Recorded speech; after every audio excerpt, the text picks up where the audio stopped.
Hello दोस्तों, स्वागत है आप सभी का हमारे YouTube चैनल पर। आज हम आपके लिए एक नया चाइनीज ड्रामा लेकर आए हैं, लेकिन इसे शुरू करने से पहले हमारे चैनल को सब्सक्राइब कर लें और वीडियो को लाइक और शेयर करना मत भूलिएगा। ड्रामा की स्टार्टिंग में हम अपनी फीमेल लीड जांग को देखते हैं, जो वेडिंग ड्रेस पहनकर अपने ग्रूम यान को दिखाने आती है। तभी वह देखती है कि यान किसी और लड़की के साथ रोमांस में बिजी था और वो लड़की उसे रिझा रही थी। वह लड़की कहती है कि तुम उस जांग को छोड़ दो ना, मैं उससे ज्यादा हॉट हूँ और तुम्हें खुश कर दूंगी। मेरे पास तुम्हें हमेशा वार्म वेलकम किया जाएगा। इसके बाद वह उसे अपनी तरफ खींचती है और यान उसके साथ रोमांस करने लगता है। ये सब कुछ जांग छुप कर देख रही होती है और अचानक टूट जाती है। इसके बाद वह बिना यान और याओ याओ को डिस्टर्ब किए वहाँ से बाहर आ जाती है, जहाँ उसकी फ्रेंड उसे वेडिंग ड्रेस में देखकर बहुत खुश होती है और कहती है कि तुम बहुत प्यारी लग रही हो। यान तो तुम्हें ऐसे देखकर तुम पर फ्लैट ही हो जाएगा। तो जांग कहती है अब उसकी परवाह किसे है, और अपना वेल उतारकर एक तरफ फेंक देती है, जिसके बाद वो उस पर पैर रखकर वहाँ से चली जाती है। इसके बाद हम एक कैफे का सीन देखते हैं, जहाँ हमारा मेल लीड फू बैठा कॉफी पी रहा होता है और साथ में न्यूज देख रहा होता है, जिसमें यन को दिखाया जा रहा होता है जो पार्टी कर रहा था। तभी वह उसे देखकर कहता है कि इस लड़के ने मेरी कोई इज्जत नहीं छोड़ी। यहाँ हमें पता चलता है कि वो आदमी यन का डैड है, लेकिन वो यन से बहुत ज्यादा हैंडसम है।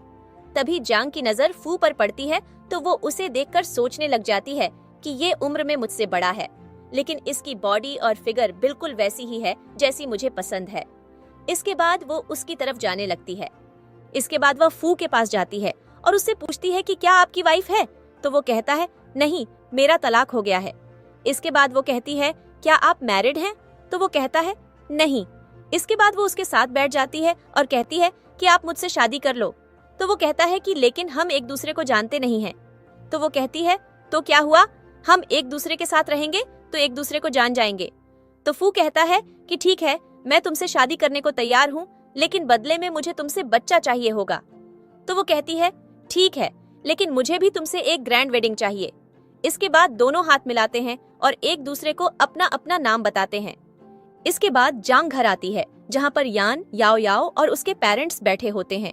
तो जांग को देखकर यान कहता है कि ये तुम कैसी लड़की हो, एक तो बिना बताए वहाँ से चली आई और ऊपर से तुम्हें शर्म भी नहीं आई कि तुमने मेरे ही डैड को रिझाकर शादी करने की कोशिश की। तभी जांग कहती है मैंने वहाँ तुम्हें और याओ याओ को एक साथ देखा था, इसीलिए मैं वहाँ से आ गई और अब मुझे किसी भी चीज से कोई फर्क नहीं पड़ता। अब मैं वही करूंगी जो मेरा दिल चाहेगा और अभी मैं ये घर छोड़कर जा रही हूँ। इसके बाद मन में कहती है ये मेरे पेरेंट्स हैं, जिन्हें सब पता था यन के बारे में, फिर भी वो यही चाहते हैं कि मेरी शादी उससे हो जाए। इसके बाद वो वहाँ से चली जाती है। तभी याओ याओ यन से कहती है कि तुम परेशान मत हो, सब ठीक हो जाएगा, ये प्रॉब्लम सिर्फ वक्ती तौर पर है। इसके बाद वो यान को रिझाने लग जाती है और कहती है कि रोज एक ही तरह रोमांस करने में मजा नहीं आता, क्या आज हम जगह बदलें? तो यान तो आइसक्रीम की तरह पिघल जाता है उसके सामने, जिसके बाद वो उसे कमर से पकड़कर अपनी तरफ खींच लेता है। इसके बाद हम जांग को देखते हैं, जो बाहर जाकर खुद को रिलैक्स कर रही होती है, क्योंकि ऐसा बोलने की हिम्मत उसने पहली बार की थी। इसके बाद वो मन में कहती है मॉम डैड, मुझे यकीन नहीं होता कि मैं आपकी बायोलॉजिकल बेटी हूँ भी या नहीं। आप लोगों ने कभी मुझे अपनी सगी बेटी की तरह प्यार से ट्रीट नहीं किया। मुझे हमेशा बर्दाश्त ही करना पड़ा, हमेशा समझौता ही करना पड़ा। क्यों? मेरा भी तो दिल है, मुझे भी तो दर्द होता है। बस अब मैंने भी फैसला कर लिया है कि अब मैं और बर्दाश्त नहीं करूंगी। अगर आप लोगों को मेरी जरूरत नहीं है तो मुझे भी आप लोगों के प्यार की कोई जरूरत नहीं है। इसके बाद वो अपना फोन देखती है, जहाँ पर फू का मैसेज आया होता है कि मैं तुम्हारा इंतजार कर रहा हूँ। इसके बाद वो उसकी कार में जाकर उसके साथ बैठ जाती है, लेकिन दोनों ही एक दूसरे से बात नहीं कर रहे होते हैं। तभी फू जेंग के करीब आने लगता है, जो देखकर जेंग तो घबरा ही जाती है और समझती है कि शायद वो उसे किस करने वाला है, तो वो आंखें बंद कर लेती है। इसके बाद फू उसे देखकर मुस्कुराता है और उसकी सीट बेल्ट बांध देता है। ये देखकर जांग शर्मा जाती है कि उसने गलत समझ लिया फू को। इसके बाद वो फू से कहती है कि आपका बेटा कितने साल का है? तो वो कहता है 21। ये सुनकर वो थोड़ा हैरान होती है, जिसके बाद फू कहता है कि मैं 39 साल का हूँ। इसके बाद वो कहता है कि अभी भी सोच लो, ये ना हो कि बाद में तुम पछताती रह जाओ। और जांग से पूछता है कि क्या तुम्हें अपने फैसले पर पछतावा हो रहा है? तो वो यान और याओ याओ के बारे में सोचने लग जाती है, जब वो दोनों एक दूसरे के साथ रोमांस कर रहे थे और जांग उन्हें देखकर रो रही थी। इसके बाद वो उसका कोट पकड़कर कहती है कि भले ही हमारे बीच प्यार वाली फीलिंग्स नहीं है, भले ही हमारा एज डिफरेंस ज्यादा है, लेकिन फिर भी मैं आपको ही चुनना चाहती हूँ क्योंकि मुझे इस बात की उम्मीद है कि आप मेरे साथ लॉयल रहेंगे। तो वो कहता है कि मेरी लाइफ में कोई नहीं है। इसके बाद वो कहता है कि अच्छा, तुम अपने फैसले पर पक्की हो? तो ठीक है, मैंने अपने शेड्यूल से टाइम निकाल लिया है। शादी की डेट 3 महीने बाद की निकली है, इसलिए हमारी वेडिंग सेरेमनी 3 महीने बाद ही होगी, लेकिन हम लोग अभी जाकर वेडिंग सर्टिफिकेट ले लेते हैं। तो वो कहती है ठीक है। जिसके बाद नेक्स्ट सीन में जांग अपना और फू का वेडिंग सर्टिफिकेट देख रही होती है और सोचती है कि कितना अजीब इत्तेफाक है, यान का सरनेम भी फू है और वो भी 21 साल का है और वो भी एक रिचेस्ट फैमिली से बिलोंग करता है। तभी पानी की वजह से वो फिसलने लगती है, लेकिन तभी यान वहाँ आ जाता है और उसे एकदम हीरो वाले स्टाइल में पकड़ लेता है। जिसके बाद जांग तो उसे देखते देखते खो ही जाती है। तो वो जांग से पूछता है कि क्या हुआ, तुम मुझे ऐसे क्यों देख रही हो? तो वो होश में आती है और उससे दूर होती है और कहती है कुछ नहीं, मैं तो हमारा मैरिज सर्टिफिकेट देख रही थी। जिसके बाद वो उसे भी वो मैरिज सर्टिफिकेट दिखाने लगती है। तो वो उससे वो सर्टिफिकेट ले लेता है और कहता है तुम्हें रिग्रेट तो नहीं हो रहा? तो वो कहती है कि नहीं, बिल्कुल भी नहीं हो रहा। जिसके बाद वो उसे कहता है कि अब तो हम मैरिड कपल हैं, तो तुम मेरे साथ रहना चाहोगी? तो वो कहती है हाँ, लेकिन मुझे तो रोज स्कूल जाना होता है। तो वो उससे पूछने लगता है कि उसका स्कूल कौन सा है। तो जांग उसे अपना स्कूल बताती है, जिस पर वो कहता है कि वो तो कोई मसला नहीं है, तुम स्कूल ट्रांसफर भी कर सकती हो। जिसके बाद वो अपने असिस्टेंट को इशारा करता है, तो वो उसे एक बैग लाकर देता है जो वो जांग को देता है और कहता है कि मुझे टाइम नहीं मिला तुम्हारे लिए शॉपिंग करने का, तो इसलिए अभी के लिए यही तुम्हारा वेडिंग गिफ्ट है। तो जांग कहती है कि इसमें क्या है? तो वो कहता है कि इसमें सेल फोन है। जो देखकर जांग कहती है आपको कैसे पता चला कि मुझे सेल फोन चाहिए था? हाँ, ये सच है कि मुझे सेल फोन चाहिए था, लेकिन मैं ये नहीं ले सकती, ये बहुत एक्सपेंसिव है। भले ही मेरा सेल फोन बहुत खराब सा है, लेकिन फिर भी मैं पार्ट टाइम जॉब कर लूंगी और मैं खुद ही अपने लिए सेल फोन ले लूंगी। तो फू कहता है यह सब बातें मुझे नहीं सुननी, मुझे सिर्फ यह पता है कि तुम मेरी वाइफ हो और यह तुम्हारा हक है। मैं नहीं चाहता कि मेरी वाइफ किसी के सामने भी एम्बेरेस्ड हो। जिसके बाद वो उससे गिफ्ट ले लेती है। नेक्स्ट सीन में वो फू के साथ बैठकर कार में जा रही होती है। तभी रास्ते में वो एक कपल को देखती है जो अपनी बेबी को बहुत प्यार कर रहे होते हैं, जो देखकर जांग को अपना वक्त याद आ जाता है जब वो छोटी थी और उसकी और याओ याओ की बर्थडे एक ही दिन थी।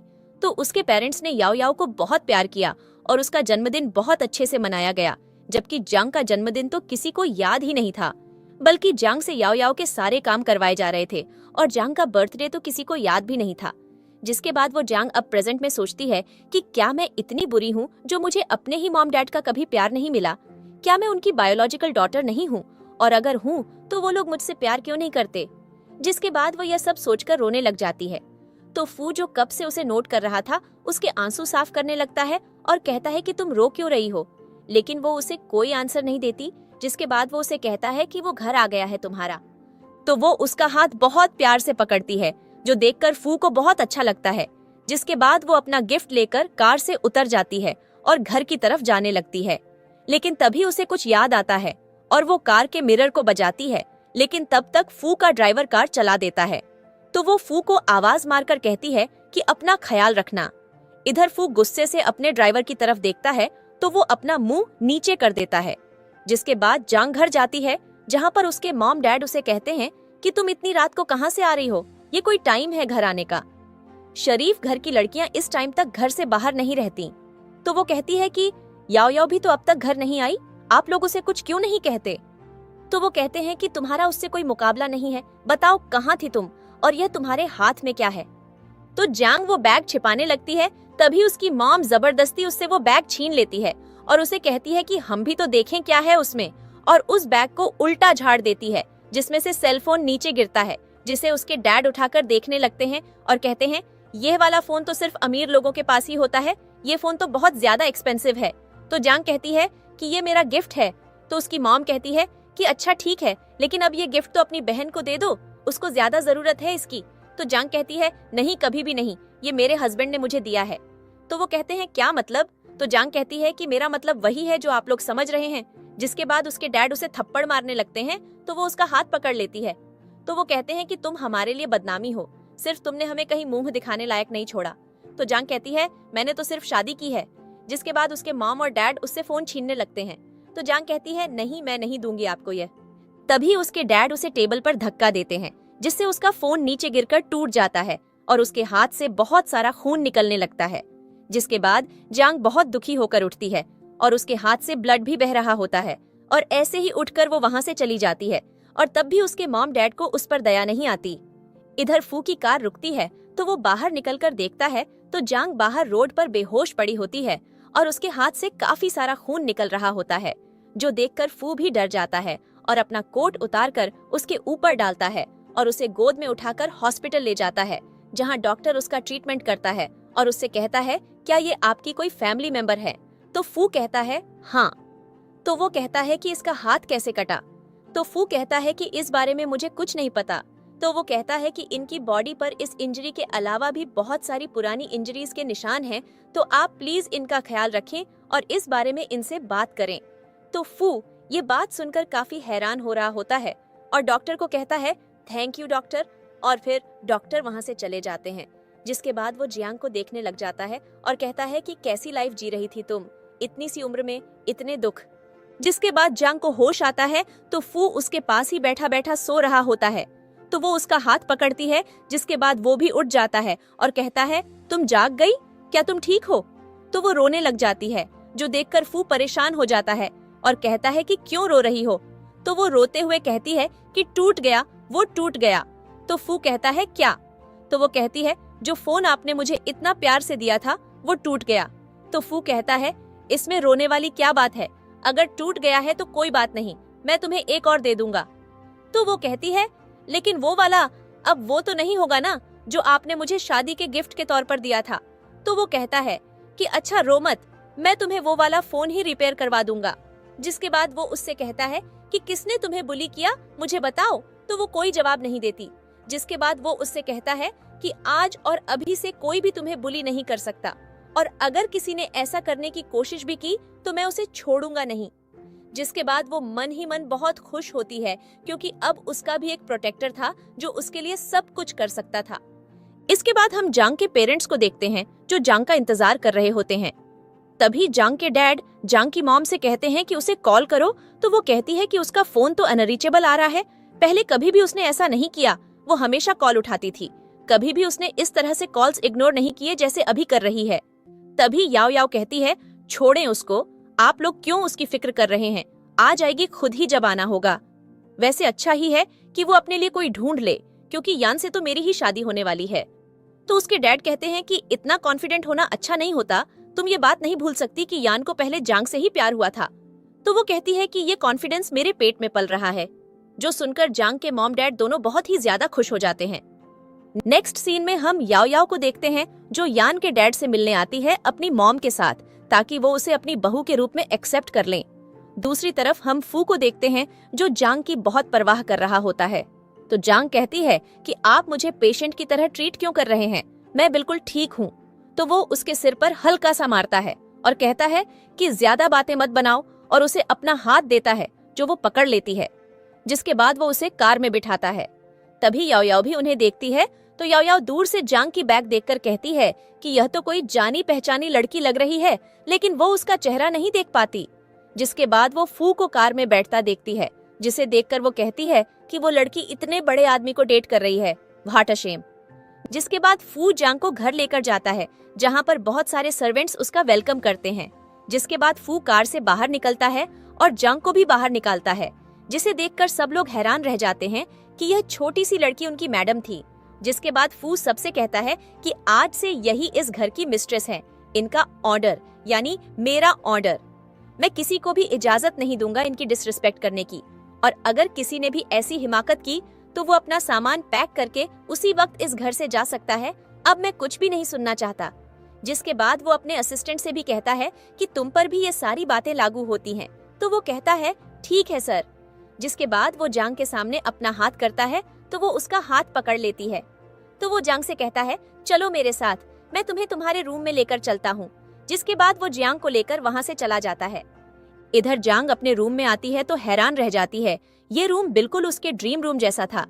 जिसके बाद वो सोचती है कि क्या उसने जानबूझकर सब कुछ मेरी मर्जी के मुताबिक अरेंज किया है। जिसके बाद वो वार्डरोब के कपड़े देखती है जिसमें कैजुअल शर्ट्स, गाउन्स और मैक्सीज भी थीं, जिनको देखकर वो बहुत खुश हो जाती है और कहती है, वाओ, ये कितनी सुंदर है। तभी वहां पर यान आ जाता है और उससे कहता है, क्या कुछ मिसिंग है? अगर कुछ मिसिंग है तो तुम हाउस हेल्पर को कह सकती हो, वो तुम्हारे लिए अरेंज कर देंगी। तो वो कहती है कि ठीक है, लेकिन आप कहाँ सोएंगे? तो वो कहता है कि मेरा रूम तुम्हारे रूम के साथ ही है। जिसके बाद जांग उसे अंकल कहकर बुलाती है, तो वो जांग से कहता है कि मैं सिर्फ 39 साल का हूँ, इतना भी बड़ा नहीं हूँ कि तुम मुझे अंकल कहो। तो वो कहती है कि फिर मैं आपको क्या बोलूं? सर? ठीक है, हाँ, आज से मैं आपको सर बोलूंगी। तो वो कहता है कि तुम मुझे हस्बैंड भी तो कह सकती हो, और अपना हाथ अपने दिल पर रखता है, जो देखकर जांग पीछे हट जाती है और ब्लश करने लगती है, जिसे देखकर वो स्माइल करता है और उसके सिर पर प्यार करने लगता है।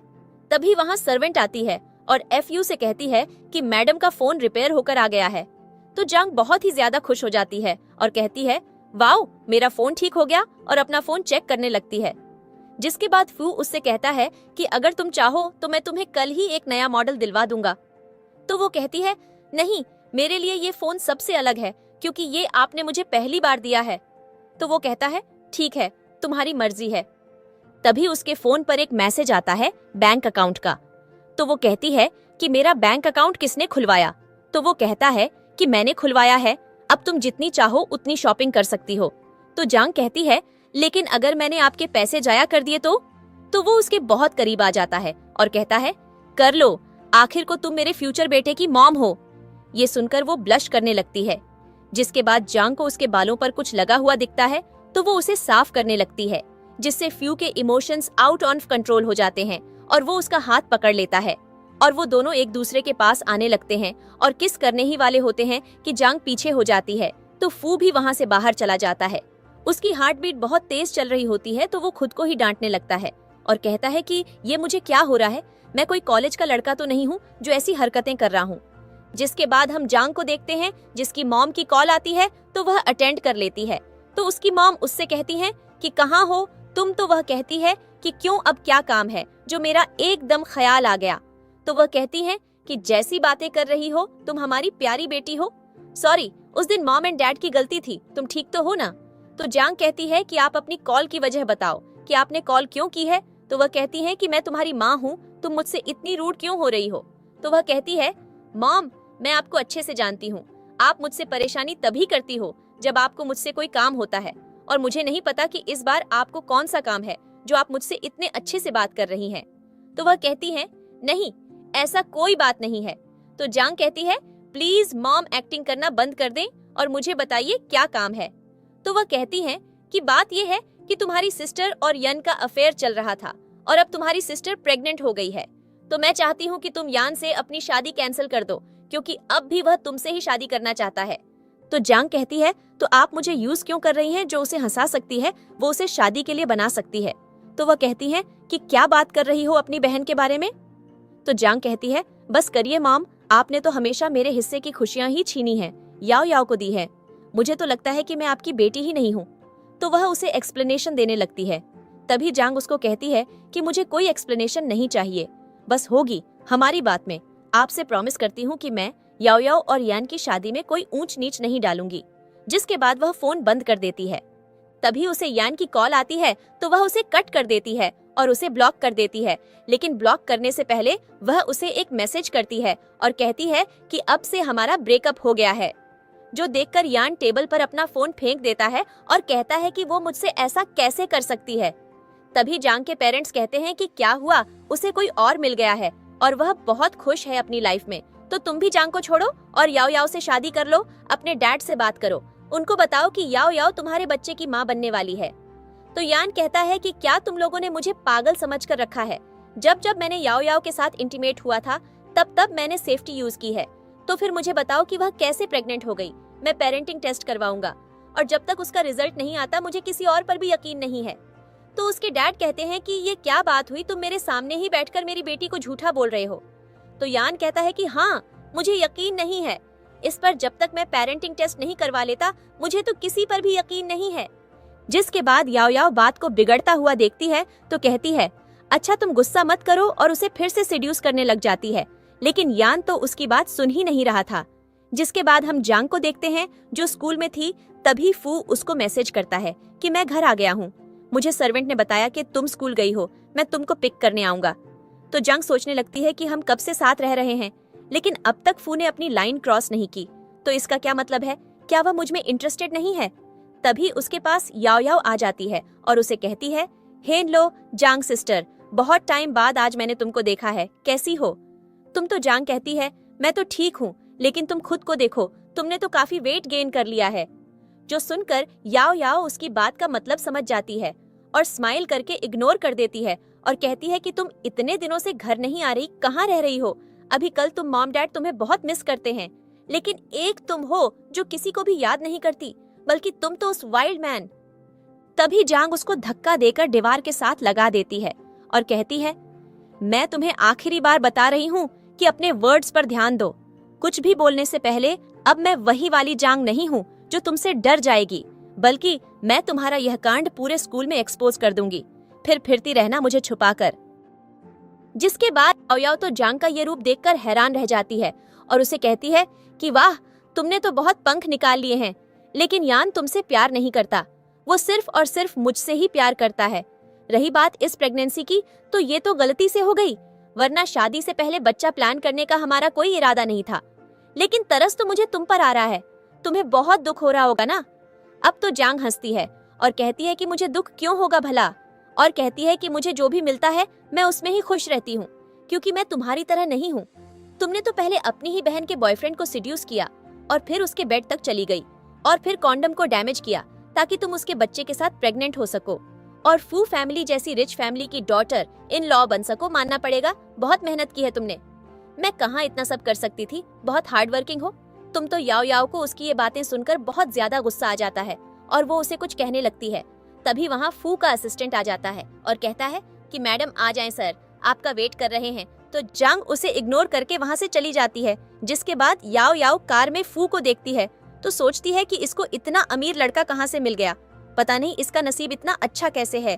दूसरी तरफ हम यान को देखते हैं जो क्लब में बैठा होता है। तभी उसके दोस्त यान से कहते हैं कि अब तो तेरी शादी होने वाली है, तो बैचलर पार्टी तो बनती है।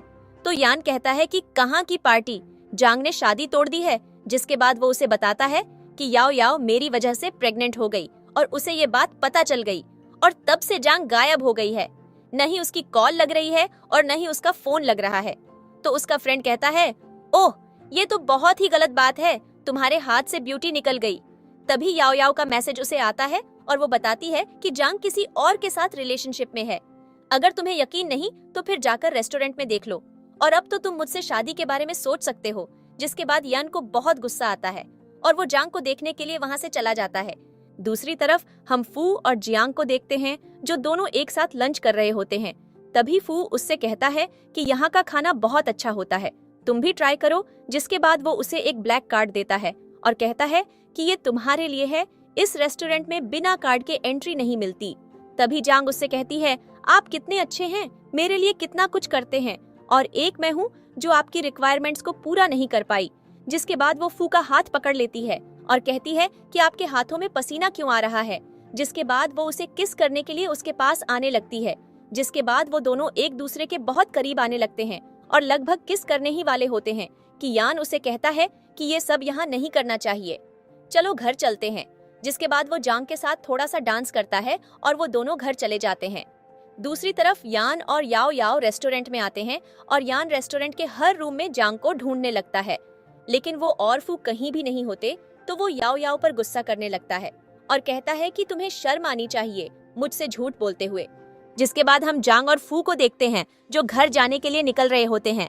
तभी फू को किसी का कॉल आ जाता है तो जांग कहती है, कोई इम्पोर्टेंट कॉल होगा, आप प्लीज उठा लें।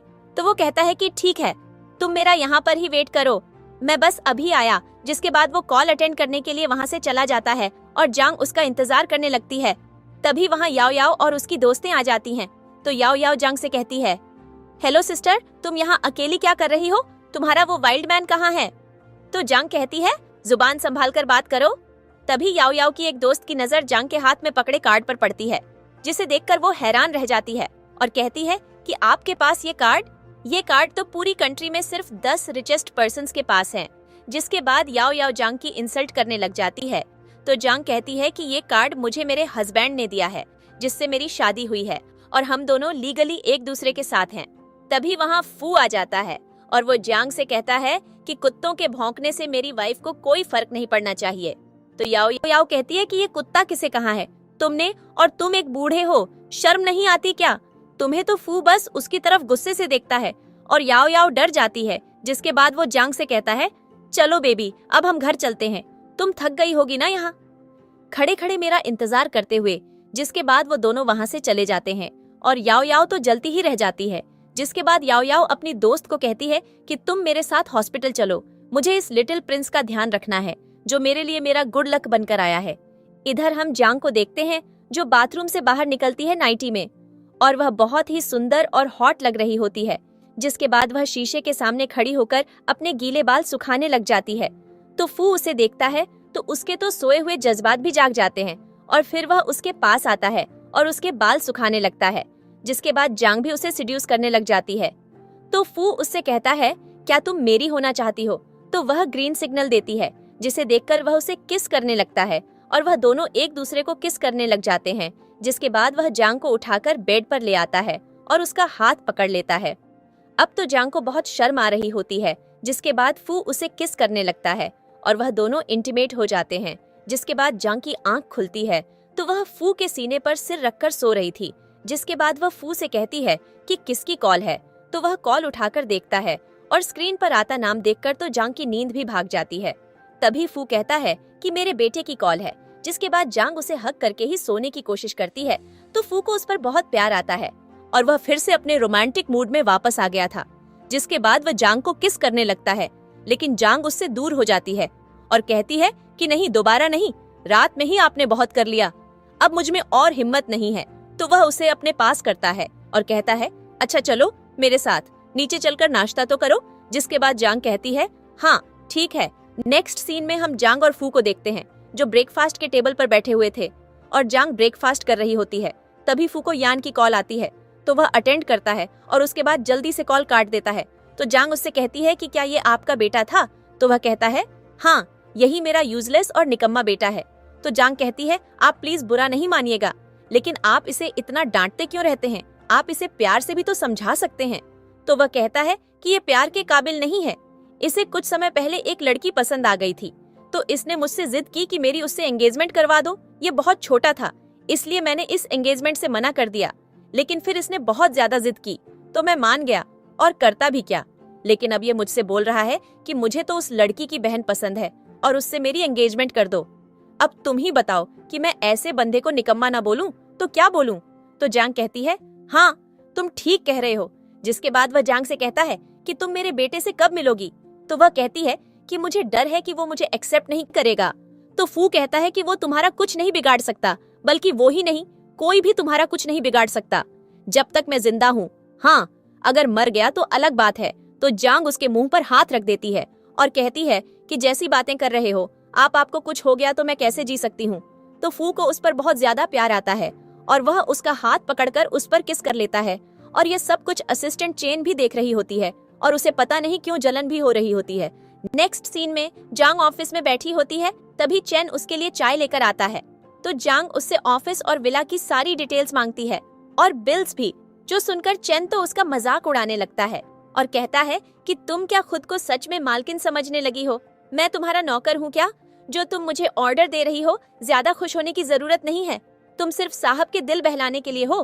तो जांग उसकी इन सब बातों को सुनकर स्माइल करती है और फ्यू को कॉल करती है और कहती है कि असिस्टेंट चेन ये जॉब छोड़कर घर जाना चाहते हैं। तो फू कहता है हाँ, मैंने कहा तो था, तुम जिसे चाहो रख सकती हो, जिसे चाहो निकाल सकती हो। जिसके बाद वह चेन से कहती है कि सुन लिया आपने, तो आप अपना सामान पैक करें और जाएं यहाँ से। तो चेन कहता है कि मैं फू के साथ 20 साल से काम कर रहा हूँ, मुझे कोई भी ऐसे नहीं निकाल सकता। जिसके बाद वह फू के पास जाता है और उसे जियांग के खिलाफ भड़काने लगता है, लेकिन फू उसकी बातों पर बिल्कुल भी ध्यान नहीं देता, बल्कि उसे वहाँ से जाने को कह देता है। तो वह चुपचाप वहाँ से बाहर निकल जाता है। जिसके बाद हमें पता चलता है कि वह यान की माँ का आदमी है और उसके लिए ही जासूसी कर रहा था। जिसके बाद हम जांग को देखते हैं जो रोड पर खड़ी हुई थी। तभी वहाँ यान की कार रुकती है और वह जांग से कहता है हाय, कितने दिनों बाद देखा तुम्हें मैंने आज। और उससे कहता है कि मैं सिर्फ तुमसे प्यार करता हूँ। तो जांग कहती है, अच्छा तुम मुझसे प्यार करते हो, लेकिन अपने प्यार की निशानी तो तुमने याओ याओ के पेट में छोड़ दी। तो वह कहता है कि याओ याओ ने मुझे सिड्यूस किया था, लेकिन मैं प्यार तुमसे ही करता हूँ। तो जांग उससे कहती है कि ये ड्रामे प्लीज बंद करो, और उसकी नेक पर लव बाइट देखकर कहती है कि अब भी तुम किसी लड़की के पास से ही आ रहे हो। खैर मुझे कोई फर्क नहीं पड़ता। तभी एक कार उसके पास आकर रुकती है, जिसमें से एक आदमी बाहर निकलता है और जांग को कार में बैठने को कहता है। तो यान उस आदमी को देखकर सोचने लगता है कि ये इतना देखा देखा क्यों लग रहा है। तभी उसके डैड की कॉल आती है, तो वह पिक करता है। तो फू उससे कहता है कि नेक्स्ट वीक घर आ जाना। तो वह कहता है, कुछ स्पेशल है क्या? तो फू कहता है, हाँ मैंने तुमको किसी से मिलवाना है। तो यान कहता है, किससे? तो वो कहता है, मैंने शादी कर ली है और मैं तुम्हें तुम्हारी स्टेप मॉम से मिलवाना चाहता हूँ। तो पहले तो वह मना कर देता है, लेकिन बाद में फू के डांट से हाँ कर देता है और कहता है कि ठीक है मैं आ जाऊंगा। जिसके बाद हम जांग को देखते हैं, जो फू का हाथ पकड़कर बैठी होती है और कहती है कि क्या आप अपसेट हैं? तो वह कहता है कि नहीं मैं अपसेट नहीं हूँ। तो वह कहती है कि मैं आपका मूड ठीक कर सकती हूँ, और उसकी गोद में बैठ जाती है। जिसके बाद जांग उसे प्यार करने लग जाती है। तभी सर्वेंट रूम में आती है, तो वह उससे दूर होकर बैठ जाती है और सर्वेंट आकर फू से कहती है कि मैडम ने खास तौर पर आपके लिए सूप बनवाया है, तो आप प्लीज इसे पी लें।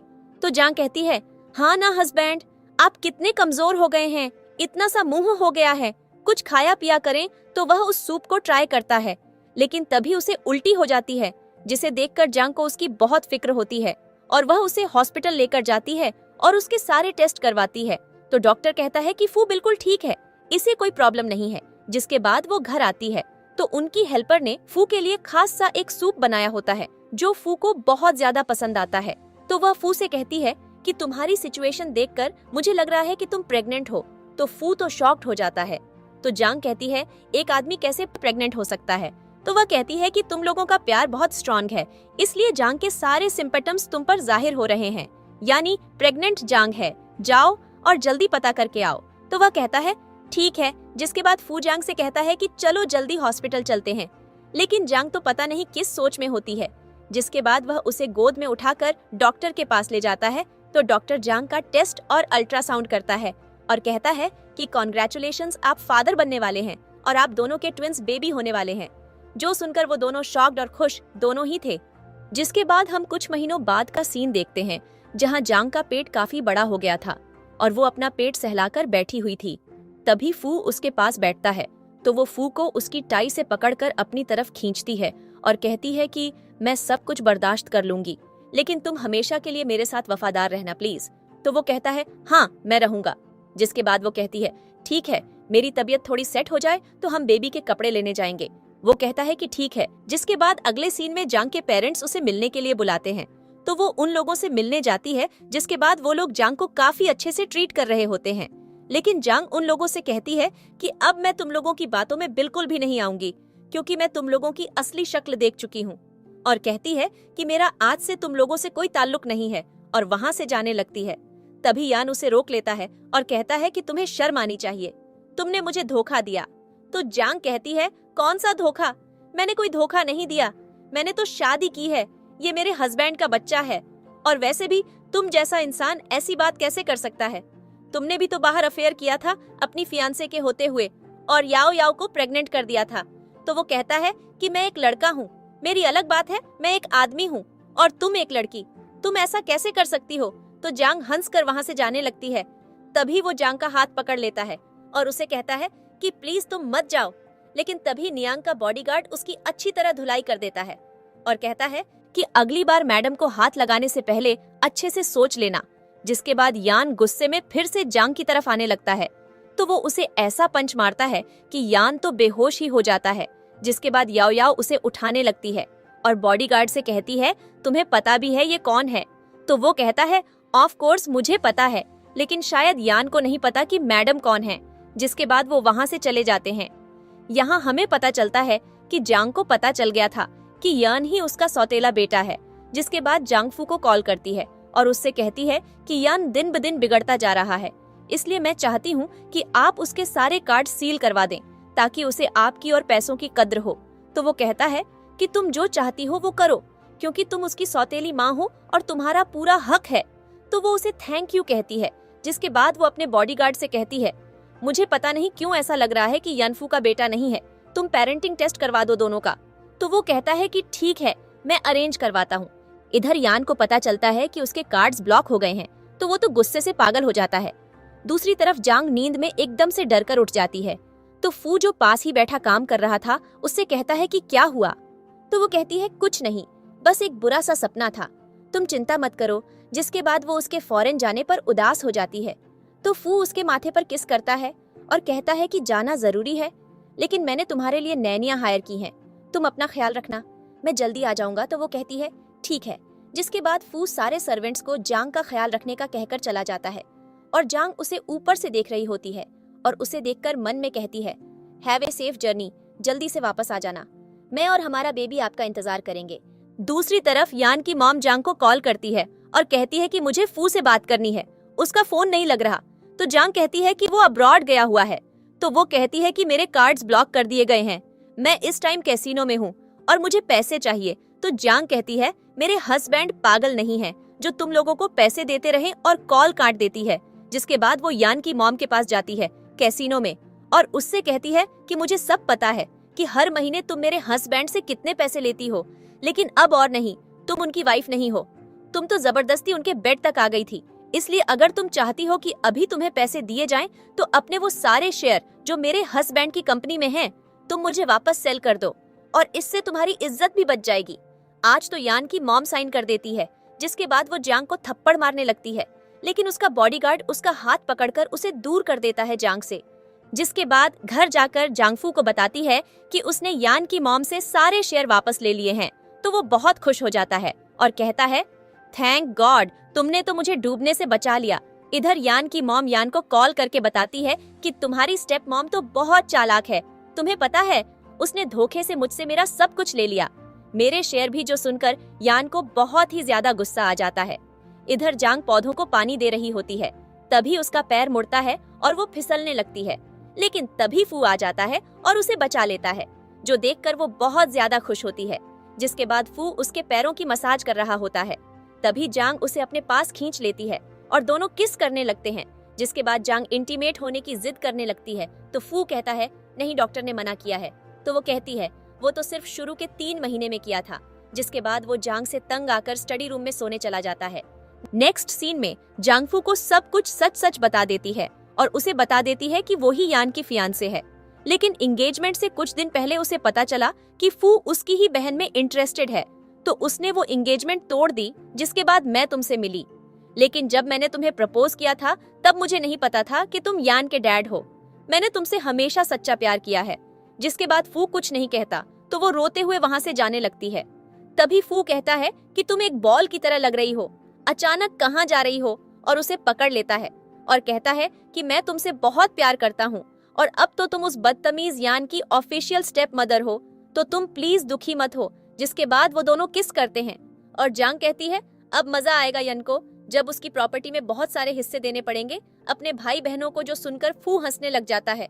जिसके बाद हम याओ याओ को देखते हैं, जो यान के डैड से मिलने आती है उनके घर, और इसके साथ यान भी होता है। तभी यान उससे कहता है तुम्हें याद है ना क्या करना है? तो याओ याओ कहती है हाँ, तुम बस देखते जाओ, मैं उनको उनके ग्रेट ग्रैंडसन के प्यार में ऐसे डालूंगी कि वो हमारे बिना रह ही नहीं पाएंगे। इधर जांग और फू गार्डन में होते हैं, तभी यान फू को आवाज मारता है, लेकिन तभी जांग के पेट में दर्द उठ जाता है, तो फू उसे हॉस्पिटल ले जाता है और तभी यान भी उन लोगों के पीछे जाता है। जिसके बाद हॉस्पिटल में जाकर उसे पता चलता है कि जांग ही उसकी स्टेप मदर है, तो वो बहुत ही ज्यादा शॉक्ड रह जाता है।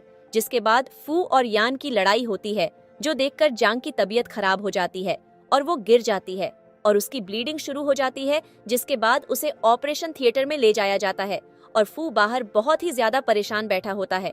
जिसके बाद नर्स बाहर आती है, तो वो उससे पूछता है कि मेरी वाइफ कैसी है?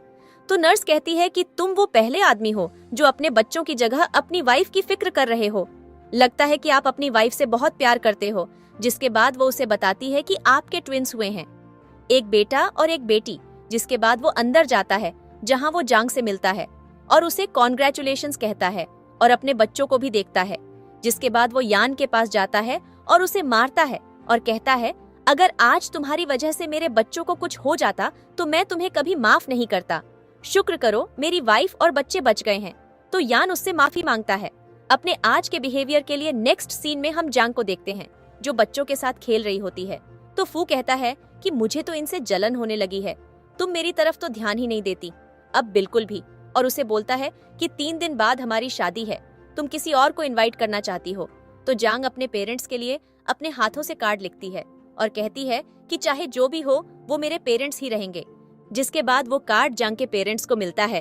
तो वो सब वेडिंग पर आते हैं जहां वो जांग को फू की वाइफ बनते देखकर शॉक्ड रह जाते हैं। जिसके बाद उन दोनों की शादी होती है और ये अब देखकर याओ याओ की तो टेंशन के मारे पेट में ही दर्द हो जाता है। जिसके बाद उसे हॉस्पिटल ले जाया जाता है जहां डॉक्टर यान से कहती है कि माँ या बच्चे में से किसी एक को ही बचाया जा सकता है। तो वो कहता है कि नहीं, मेरे बच्चे को बचाओ। जो सुनकर सब लोग शॉक्ड रह जाते हैं और तभी जांग वहां आती है जो डॉक्टर से कहती है कि नहीं, आप याओ याओ को ही बचाइए, हमें उसकी जरूरत है। जो सुनकर याओ याओ सोचती है कि जांग कितनी अच्छी है। तभी फू को पेरेंटिंग रिपोर्ट मिल जाती है जिसमें साफ साफ लिखा होता है कि यन उसका बेटा नहीं था, यानी इतने साल फू को बेवकूफ बनाया गया था। और अब यन को भी इस बात का यकीन नहीं हो रहा था, वो हैरान था। तभी फू कहता है कि आज के बाद मुझे डैड मत कहना क्योंकि मैं तुम्हारा डैड नहीं हूँ। जिसके बाद फू जियांग के साथ एक बहुत अच्छी जगह टाइम स्पेंड कर रहा होता है। तभी जियांग उससे कहती है कि मुझसे वादा करो कि कभी भी मुझे छोड़कर नहीं जाओगे, ना ही मुझे धोखा दोगे, हमेशा मेरे ही रहोगे। तो वो वादा करता है। जिसके बाद दोनों किस करते हैं और उनके प्यार भरे वादों के साथ हमारा ये ड्रामा खत्म हो जाता है। Keep liking and sharing.